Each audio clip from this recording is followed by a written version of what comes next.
그 기부금 단체별 의무사항이라는 게 있어요. 173페이지에 보면. 이게 뭘까요? 지정기부금 단체가 되면 뭔가 또 지키라고 법인세법에서 또 정하고 있는 거예요. 이게 이제 18년에 법이 개정되면서 이런 부분들이 좀 강화된 부분인데요. 당연지정기부금 단체라는 거 아까 말씀드린 대로 열거돼 있는 단체죠. 기획재정부 장관이 지정하는 지정기부금 단체는 시행령 바에 따라서 어떤 일정 요건을 갖추고 기획재정부 장관한테 신청하면 지정기부금 단체가 지정받는데요. 그 둘이 서로가 달라요. 의무사항이. 뭐가 다르냐? 거기 보시면 법인세법 시행령 제39조 1항 1호의 지정기부금 단체는 종교단체는 제외예요. 지정기간 동안 아래 4의 경우에는 지정일이 속하는 연도에 직전연도를 포함한다고 되어 있고 다음 의무를 이행해야 됩니다. 자, 지정기부금 단체는 아래 의무를 이행해야 된대요. 근데 아래 의무를 보면 1번이 뭐예요? 기획재정부 장관이 지정하는 지정기부금 단체의 경우, 그죠? 당연 지정기부금 단체 아니에요. 기획재정부 장관이 지정하는 지정기부금 단체의 경우에는 법인세법 시행령 39조 1항 1호 과목 1에서 3의 지정 요건을 충족할 것 이렇게 돼 있죠. 171페이지로 넘어가시면요. 그 1부터 3이 뭔지가 나와 있어요. 아까 말씀드린 민법상 비영리법인 또는 비영리 외국법인은 정관의 내용상 수입을 회원에게 주지 않거나 공익을 위해서 사용하고 사업의 직접 수혜자가 불특정 다수일 것 이것을 정하고 있어야 되고요. 해산을 하면 자녀 재산에 대해서는 국가지방단체나 유사단체에다가 줘야 된다는 정관의 내용을 명시해야 되고 세 번째 홈페이지에다가 기부금 실적 등을 공개를 해야 돼요. 홈페이지 개설을 하고 자 그러면 당연 지정기부금 단체가 아닌 곳들은 어떻게 해야 된다고요? 이 세 가지를 의무사항으로 지켜야 되는 거야. 그걸 지키지 못하면 어떻게 될까요? 지정 취소 사유가 될 수 있겠죠. 그래서 의무사항이기 때문에 얘는 반드시 지켜야 되고요. 자, 두 번째, 다음 부분에 따른 의무를 이행할 것 하고 돼 있죠. 그 의무는 앞에서 보신 1번하고 비슷해요. 그죠? 자, 두 번째 넘어가시면 3번도 비슷하고요. 3번 매년 기부금 모금액 및 활용 실적을 사업연도 종료일부터 3개월 이내에 해당 비영리법인 또는 해외 지정 기부금 단체와 국세청의 인터넷 홈페이지 그죠?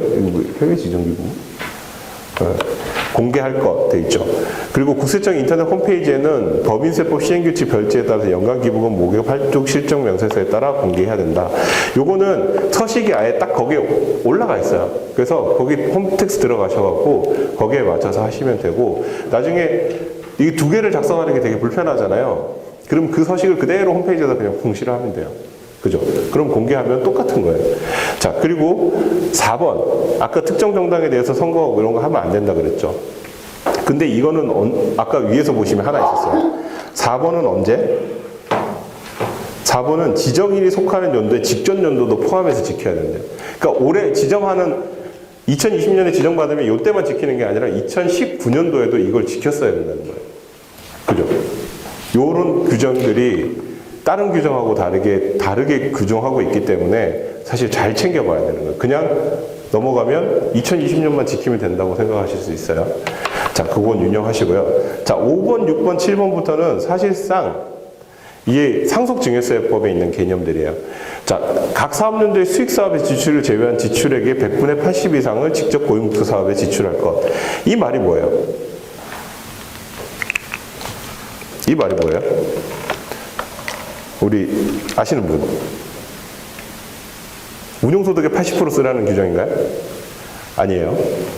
이건 뭐냐면 자, 수익사업을 어떤 법인이 해요. 이자 100, 배당 100, 수익사업 100, 총 300을 수익사업에서 벌었어요. 근데 이 법인이 지출을 해요. 근데 수익사업에서 벌은 이 소득에 보니까 20이 관리비예요. 관리비로 지출이 된 거예요. 그죠? 근데 이 법인이 300을 벌었잖아요. 그죠? 근데 20만큼 빼고 나니까 280이 남았어요. 그죠? 280이 남아서 이 법인이 뭐 해요? 우리 운용소득은 몇 % 쓰게 돼 있죠? 네. 일단 수익사업에 대해서 준비금 이런 거 생각하지 마세요. 자, 280에 대해서 70%를 쓰게 되면 얼마예요? 1956인가요?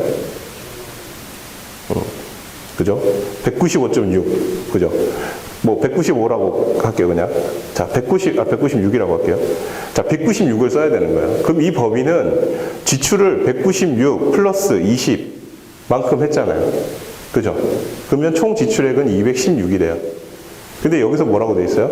수익 사업에 지출한 걸 제외하고 100분의 80 이상을 직접 고유목적 사업에 지출할 것. 수익 사업에 쓴 거 20 빼면 196이죠. 얘를 80% 이상을 목적 사업에 지출하라는 거야. 직접 고유 목적 사업에. 다 이렇게 하고 계시지 않나요? 100% 쓰고 계신 거 아니에요? 혹시 여기 있는 것 중에 업무 무관경비로 우리는 이사장님한테 판공비로 뭐 한 100을 드린다 이런 재단 있으세요? 우리 사업비가 200인데 200 중에 50%는 이사장님이 그냥 개인적으로 쓰시고요. 어디다 쓰는지 나도 몰라요. 근데 100은 장학사업에 써요. 이런 법인이 있어요? 없으시죠? 네. 없으면 문제가 안 돼요. 혹시라도 그런 부분 재단이 있으시면 유념하셔야 돼요. 안 돼요, 이거. 네. 대부분 지키고 계세요. 이 말이 어렵게 쓰였을 뿐이지 전체 지출액에서 수익사업 지출액을 제외하고 나머지 지출 금액이 업무 무관 경비로 지출된 게 있느냐 없느냐가 중요한 거예요. 근데 업무 무관 경비로 지출될 게 재단에서 뭐가 있어요? 저희 가서 국세청에 잘 봐달라고 접대하시나요? 중무관청 가서 접대하시나요? 안 하잖아요. 그죠? 대부분이 보면 어디 있어요? 목적 사업에 쓰면서 장학생들 데리고 캠프 가거나 장학증서 수련식 하거나 애들 불러서 밥 먹이거나 이런 거 쓰잖아요. 그럼 그거는 직접 목적 사업이 아닌 건가요? 아니죠. 공익법인 법률에 딱 보면 그렇게 써 있어요. 장학사업에 부수되는 사업을 할 수 있다고 돼 있어요. 그건 뭐예요? 장학생들을 관리하기 위해서 장학생들 데리고 캠프를 가거나 장학생들 모여서 증서 수여식을 하고 밥을 먹는 행위는 무슨 행위예요? 장학사업에 준하는 행위인 거예요. 그러면 그거는 직접 공익 목적 사업에 포함되는 거예요? 안 되는 거예요? 되는 거예요. 네. 그래서 대부분이 업무 무관 경비를 쓰는 경우는 거의 없어요. 혹시라도 세무조정 사항에서 접대비 시부인에게 나오시는 분들 계실 거예요. 수익 사업이 아니라 간혹 보면 이제 목적 사업에서 외적으로 쓴 거죠, 사실은. 직접 공익 목적 사업 외로 쓰는 경우. 그런 경우라면 여기서 금액에서 빼야 될 거예요. 그죠? 그건 사업과 관련 없는 지출로 본 거잖아요. 근데 사업과 관련 지출이라고 보면 당연히 포함을 시켜야 되겠죠. 그래서 제가 생각할 때는 이게 80%에 미달하는 법인은 없을 거라고 생각은 해요. 저는. 제가 해본 경험상. 그래서 이 말은 전체적으로 보면 뭐냐면 지출 총액에서 수익사업 지출 총액을 빼고 나머지 지출액이 직접 공익 목적 사업과 관련이 있는 지출이냐 아니냐를 보는 거예요. 근데 간혹 이런 재단이 있을 수 있어요. 우리나라에 제일 많은 법인들 중에 하나가 1억 미만의 자산 규모가 1억 미만인 법인들이에요. 요즘 금리가 몇 프로예요? 네, 0.8% 되나요? 예금금리가? 1%로 할까요? 네, 1%로 할게요. 계산하기 힘드니까. 1%면 얼마죠? 얼마예요? 1000만 원인가요? 100만 원인가요? 100만 원. 이자소득 100만 원을 갖고 주민세 내고요. 사무실 임대료 내고요. 뭐 남는 거 있어요? 없죠. 근데 이 법인들이 장학사업을 해요. 주민세 이거 법인 관련된 거고 사무실 법인 관련된 거니까 다 해당이 되는 거예요. 근데 그거 갔더니 100만 원하고 50만 원 나와요. 그래서 뭐예요? 10만 원씩 5명 불러다가 지역사회에 있는 중학생들은 장학금 줬어요. 그죠? 총 100만 원 벌었는데 사업비로 지출한 거 얼마예요? 100만 원을 다 지출을 했어요. 50만 원 장학금 썼고 주민세 사무실로 나갔어요. 근데 이거 봤더니 사무실이 명목상 임대료로 돼 있고 실제 돈은 누가 썼어요? 이사장님이 기름값으로 쓴 거예요. 그러면 80% 안 될 수 있어요. 그죠? 명목은 사무실 임대료라고 처리해놨는데 계약서도 없고 아무것도 없어요. 네, 주소지는 보니까 이사장님 건물에 어디 한 구탱이를 이렇게 사업자 등록을 해놨는데 봤더니 이거 이사장님 기름값으로 다 나간 거예요. 증빙도 없어요. 보니까 세금계산서도 안 꺼놓고 회계전표에는 사무실 임대료라고 써 있는데 그럼 어떻게 될까요? 80% 미달하죠. 이런 법인들은 지정기부금단체 제외되는 거예요. 그죠? 이렇게 해야 될 것 같지 않아요? 이렇게 해야 알아줘. 나쁜데 안 쓸 거잖아요. 그래서 이런 규정이 있는 거고요. 자, 6번에 보시면 전용 계좌를 개설해서 사용해야 된다. 전용 계좌 뭐죠, 우리?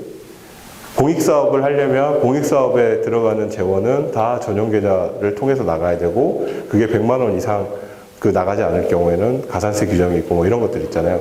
그래서 전용 계좌 개설 사용을 해야 된다라는 거고, 그 다음에 7번에 보시면 결산 서류 등 해당 비영리 법인 또는 해외 지정기부금 단체와 국세청의 인터넷 홈페이지를 통하여 공시할 것. 뭐 하라는 거예요? 결산 서류를 인터넷 홈페이지를 통하여 공시하라는 거예요.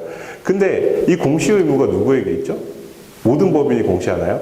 물론 개정세법은 이제 모든 법인이 다 공시하도록 돼 있어요. 그러니까 앞으로는 공시 안 하는 법인들은 없을 것 같아요.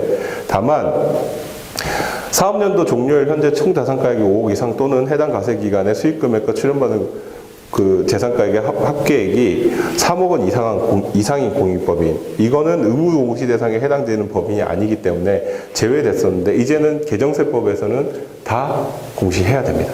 네.